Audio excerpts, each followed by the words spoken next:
Estamos aquí con el doctor Ernesto Reaño, psicólogo y fundador de la organización EITA, dedicada a la investigación del autismo en el Perú. Buenos días, doctor, ¿cómo está? Buenos días, ¿cómo está? Doctor, háblenos un poco, ¿qué es exactamente el trastorno del espectro autista? Bueno, el autismo, más allá que un trastorno, es una condición de vida, es un neurotipo distinto, es decir, es un desarrollo neurológico alterno, donde la persona tiene muchas más competencias y capacidades para sistematizar información en base a detalles, a buscar patrones.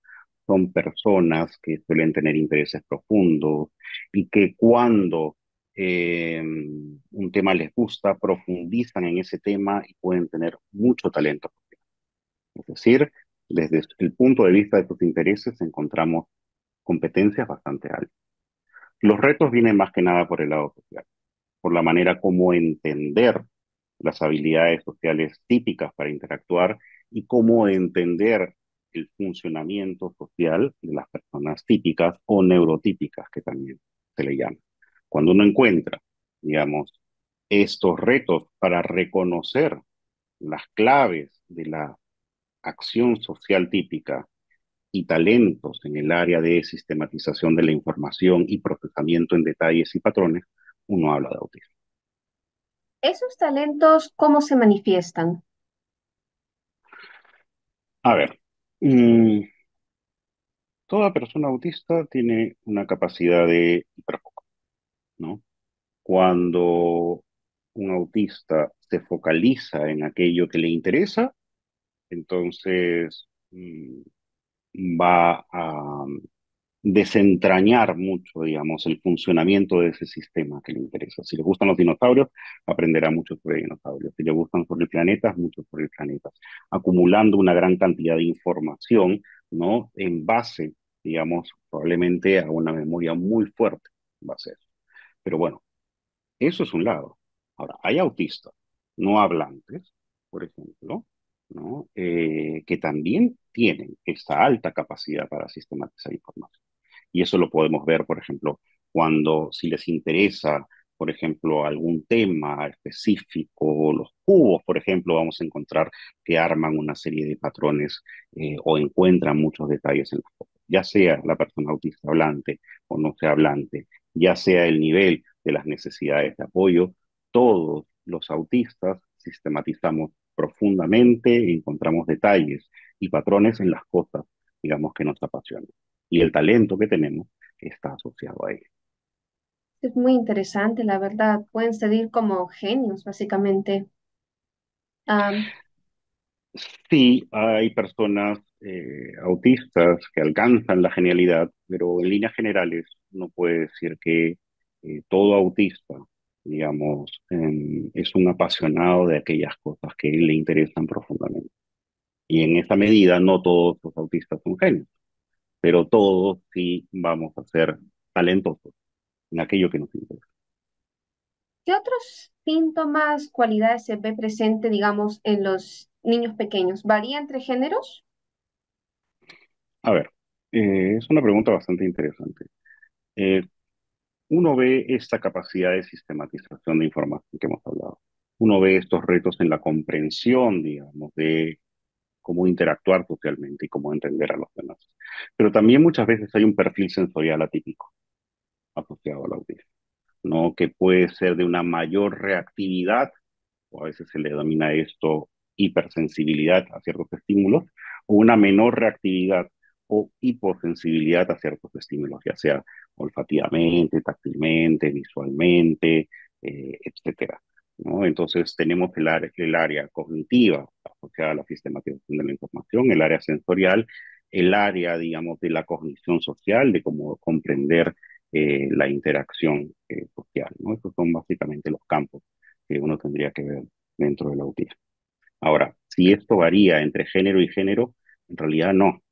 Hasta hace un tiempo, unos años atrás, eh, se pensaba que había más hombres autistas que mujeres autistas. Hoy en día sabemos que eh, Cuando se evalúa, dejando de lado los sesgos de género, tanto en el evaluador como en los instrumentos aplicados, entonces la proporción es igual, es de 1 a 1, ¿no? Las diferencias entre un hombre autista y una mujer autista no se van a deber al autismo, sino a la manera distinta por la cual se socializa a hombres y a mujeres en general.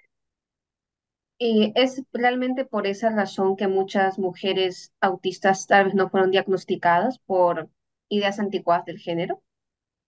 Exactamente. Eh, la mayor cantidad de descripciones sobre el autismo están pensadas en hombres autistas.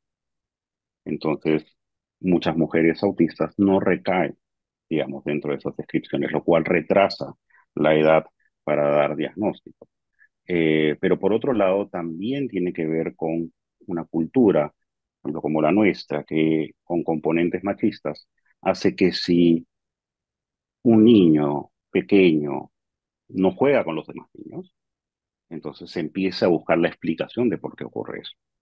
Si una niña no juega con las demás niñas, posiblemente digan que es tímida, posiblemente digan que, bueno, es que es mujer, es diferente a su hermanito, y los hombres son más buscadores. Entonces, una serie de prejuicios de género que retrasan grandemente, digamos, el llegar a un diagnóstico adecuado.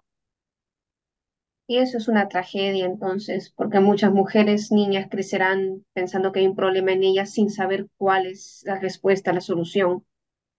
Am, Sí, crecerán pensando que son raras, que son personas defectuosas, que hay un problema con ellas, cuando en realidad se trata de un neurodesarrollo atípico. ¿Cómo se ve este trastorno en adultos? Porque me imagino que estos niños después crecen en ser adultos. Sí, claro. Eh, ¿Cómo se ve? Pues dependerá de muchas cosas. Dependerá de las necesidades de apoyo de cada persona. Bueno, yo soy autista y soy adulto. Ujú. Entonces, eh, varía, ¿no? Los autistas, y es importante tenerlo en cuenta, no venimos en serie, ¿no? No hay un autista igual al otro. Tenemos un aire de familia entre todos nosotros, pero este es un espectro de condiciones. Habrán personas autistas que tengan mayores necesidades de apoyo. Habrán personas autistas que tengan menores necesidades de apoyo. Lo importante es desterrar esta idea de un autista prototípico, ¿no? Usualmente se suele pensar que autista es una persona que no habla, una persona aislada, probablemente niño. eh, Todo eso, pues, no resume la totalidad de los autistas y termina siendo un prejuicio que es dañino para las personas autistas que no corresponde, digamos, a esa idea, a esa imagen del autismo y termina siendo dañina para quienes pensamos, ¿no? Porque estereotipamos, digamos, sus necesidades y sus características. Hablemos más del diagnóstico y del tratamiento. ¿Cuánto puede variar si un niño lo recibe a que un adulto lo reciba? Y, evidentemente, cuando uno habla, por ejemplo, de detección temprana e intervención temprana, lo positivo de eso es que se puede preparar, digamos, al entorno, sobre todo para darle las herramientas adecuadas, para generar, digamos, espacios adecuados para el niño o la niña autista, cuidadores que tengan herramientas para aprender a regular, digamos, a ayudar a sortear, digamos, los retos, pero también poder eh, darse cuenta justamente de las áreas de talento y fomentarlas, la escuela también que sea un espacio, etcétera, etcétera. O sea, la intervención temprana es darle herramientas a los niños, sí, Ujú. pero sobre todo a los cuidadores y al entorno. Generar entornos amigables, saludables, seguros para las infancias autistas. Ahora bien, si el diagnóstico es tardío en la adolescencia o en la vida adulta, no quiere decir que no haya nada que hacer. Hay mucho por hacer, sobre todo el trabajar con esa persona en la construcción de la identidad, ¿no? trabajar sobre las secuelas que puede haber dado, digamos, el no saber tu diagnóstico antes y haberse pensado como defectuoso, como, digamos, alguien que no encaja, trabajar con la depresión, la ansiedad que la frustración continua han tenido, trabajar eventualmente con el trauma complejo que esto puede haber suscitado, eh, pero trabajar sobre todo sobre la afirmación de la identidad y darse cuenta de que ese pasado puede ser resignificado y estar en el presente de una manera distinta, ¿no? Entonces eso también, digamos, si llega tarde el diagnóstico, también puede ser aquello que cambie una vida y la salve eventualmente. Am, el 2 de abril fue el Día Mundial de la Concientización del Autismo, pero, por ejemplo, en Estados Unidos, creo que es todo el mes de abril, el mes de la concientización. ¿Por qué ese día? ¿Por qué abril exactamente? Bueno, se llegó a ese acuerdo, es la fecha, digamos, que la Organización de las Naciones Unidas ha propuesto, y efectivamente, ¿no? Se le llama el mes del autismo, donde hay una serie de actividades. A veces todo está mucho más focalizado sobre el día 2, pero es importante tener en cuenta que en realidad debería ser todos los días, ¿no? Y deberían ser cosas que se pongan acciones sostenibles en tiempo y que tengan que ver con políticas públicas al respecto. El tema del Día Mundial de la Concientización del Autismo este año era de la supervivencia a la prosperidad, ¿no? Porque muchos autistas son supervivientes en este mundo. Y la prosperidad es poder tener éxito, pero no solamente el éxito, como suele concebirse en esta sociedad, asociado a lo monetario, digamos, o a alcanzar ciertos logros materiales, sino el éxito para un autista será poder ser autista en esta sociedad, poder ser yo, poder estar aquí sintiendo bienestar, teniendo calidad de vida con lo que quiero, con lo que pienso, no solamente que se me juzgue por lo que hago, sino porque soy una persona valiosa. Y eso siempre es válido. Toda persona merece vivir con felicidad y con derechos. Se Ujú, hablaba antes del trastorno de Asperger. ¿Eso también podría ujú. estar involucrado con el autismo? Cuando existía el síndrome de Asperger, que es una categoría que ya no existe, dejó de ser utilizada en el año 2013 en el manual de la Asociación Psiquiátrica Norteamericana y dejó de ser utilizado hace un par de años en el manual de la Organización Mundial de la Salud. El síndrome de Asperger siempre fue una forma de autismo, ¿no? Lo que se ha hecho ahora es incorporarlo, digamos, dentro del espectro autista, ¿no? El autismo es un espectro donde no hay tanto grados de severidad, sino grados de necesidades de apoyo. Tres niveles. El nivel 3 requiere apoyo muy notable, el nivel 2 requiere apoyo notable y el nivel uno requiere. Ah, eso es interesante. Entonces, un montón de las características del Asperger es el nivel uno. ¿Son las mismas características que usted comentó hace un rato? Podría ser visto desde cierta óptica que el nivel uno se asocia con, digamos, el síndrome de Asperger, pero la idea es que el autismo es una discapacidad dinámica, ¿no? Es decir, una persona puede tener un nivel uno en un contexto, ser un nivel 2 en otro contexto, que favorece menos. Uno puede ser un nivel uno a determinada hora del día y un nivel 3 a determinada hora del día. Entonces, no es un tema tanto estático de la forma como lo apreciamos en este momento, ¿no? Y claro, cuando existía el síndrome de Asperger daba la impresión de ser algo separado del autismo, cuando en realidad no lo era. Entonces, pensar, digamos, en la noción del espectro nos puede hacer reflexionar por la riqueza, digamos, dentro del autismo, dentro de la riqueza de la diferencia misma, pero al mismo tiempo es importante entender que los niveles no son un tema estático.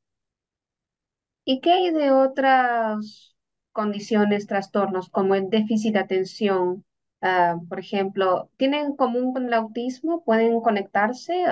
¿Puede haber gente que tenga las dos cosas? Sí, o sea, hay, digamos, formas pues, de coocurrencia con otras condiciones, con otros neurotipos.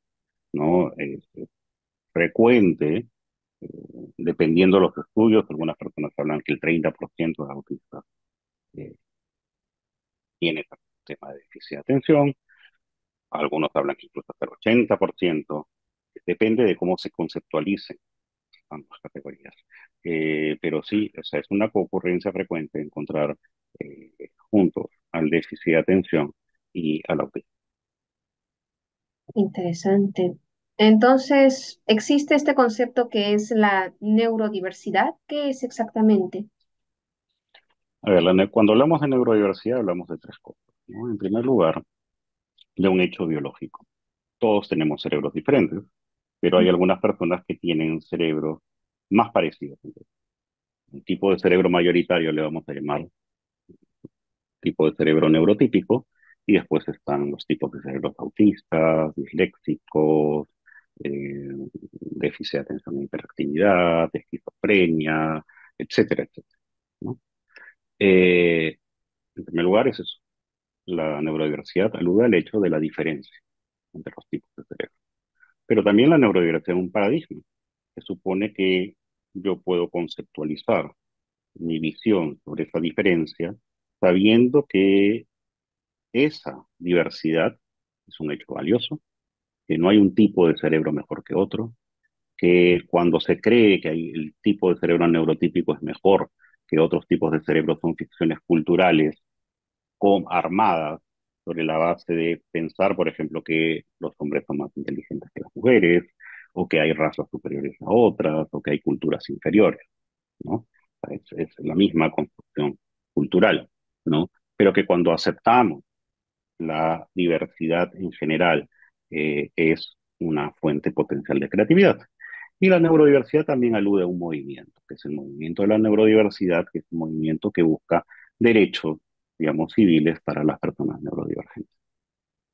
Cuéntenos más sobre el objetivo de su organización EITA. Sí, EITA nació en el año 2009, ¿no? Con el objetivo de trabajar, digamos, por las personas autistas, pero también de psicoeducar, digamos, a los cuidadores, a las familias, a las escuelas, a todo contexto en el cual esa persona autista se desarrolla. Entonces, eh, partimos desde el año 2009 con esa idea, con la idea de trabajar desde el paradigma de la neurodiversidad. Fuimos la primera institución en el Perú en hacerlo. Eh, y en la actualidad, bueno, nuestros servicios incluyen la detección, digamos, en autismo, la intervención y el acompañamiento en aquellas eh, cosas que la persona autista requiera, ¿no? En trabajar sobre las necesidades de apoyo. Trabajamos también con talleres de habilidades sociales neurodiversas, donde se valora la forma de interacción del neurotipo autista, brindando, digamos, herramientas también para poder interactuar con el mundo neurotípico, pero que finalmente son espacios para que las personas autistas de diferentes edades puedan conocerse entre sí, ¿no? Tenemos también capacitaciones, certificaciones, charlas a la comunidad. Es decir, lo que intentamos hacer es un poco eh, mostrar, digamos, la realidad del autismo, la vida autista como algo inherentemente valioso, ¿no? Desde el enfoque de la neurodiversidad. ¿Cómo es la situación en el Perú sobre el autismo? Bueno, en el autismo, las estadísticas más conservadoras nos dicen que el 1% de la población es autista. Eso quiere decir que si el Perú tiene 30 millones de habitantes, deberíamos tener 300.000 autistas diagnosticados. Los registros no llegan a los 20.000, 21.000 autistas diagnosticados. Entonces, eso quiere decir que nos faltan diagnosticar 280.000 autistas aproximadamente. Quiere decir que somos una población altamente invisibilizada, ¿no? Somos una población, digamos, que necesita, digamos, de acción, que necesita, digamos, de adecuaciones en educación, adecuaciones laborales, se necesitan muchas cosas, pero el punto, digamos, de la alta invisibilización del autismo en el Perú nos puede dar una idea. de que esto todavía no es relevante, digamos, para las autoridades políticas del país.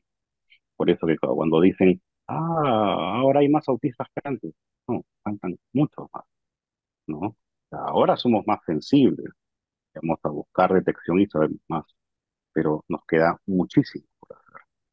Hay muchas cosas dentro de Lima, pero cuando salimos de Lima, se encuentra en provincias es la inexistencia de servicios. Y esto que los servicios de Lima, digamos, ya son escasos, digamos, para la gran demanda que se requiere. En sí, también podría decirse que el Internet ha ayudado un poco más a la concientización del autismo. Digamos, hay cada vez más personas, influencers, gente en Instagram que comenta acerca de sus condiciones y bueno, la información es mucho más accesible que antes. Sí, claro que sí, justamente, ¿no? O sea, para los autistas poder hablar en primera persona es gracias a la Internet.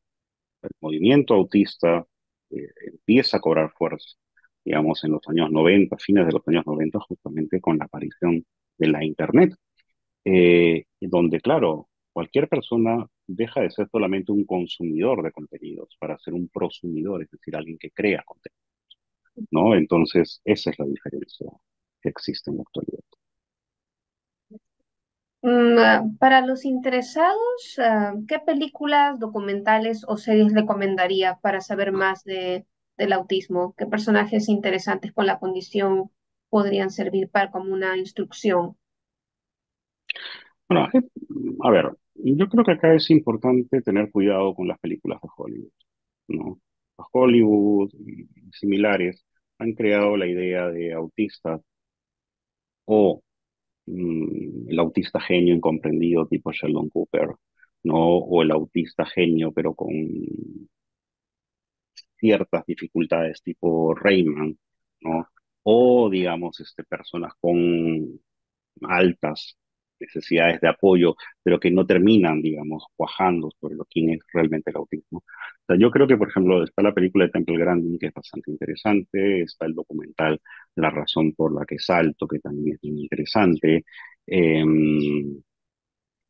hay un documental que se llama también Esta no soy yo. Eh, Sobre todo buscar, digamos, hay muchos documentales en primera persona o que retratan la vida de autistas en primera persona. Yo creo que es importante ir hacia eso. La película de Temple Grandin es interesante, estuvo supervisada por la propia Temple Grandin, que es una doctora autista, pero doctora en ciencia animal autista. Pero sí, yo intentaría sugerir que se busquen películas o documentales, digamos, que reflejen o la vida de personas autistas que sean en primera persona. Eso es bueno y es importante saber porque igualmente, aunque haya problemas, si se puede encontrar, puede haber soluciones. Creo que en proyectos individuales o hasta en plataformas como Netflix se está apoyando más proyectos con una representación más auténtica, digamos. Claro, está, por ejemplo, en Netflix estos programas Amor en el Espectro, por ejemplo, ¿no? Que cuenta con personas autistas. Eh, hay una serie hay una serie que no salió la segunda temporada, pero la primera temporada se llama Cómo nos ven, que está en Amazon Prime, creo, que es con actores autistas. Este, haciendo representando a personas autistas. Entonces hay propuestas bastante interesantes. Perfecto. Muchísimas gracias, doctor. Ha sido un gusto tenerle aquí. Ya hablaremos más adelante y gracias. Muchas gracias a usted, Inés, y hasta la próxima.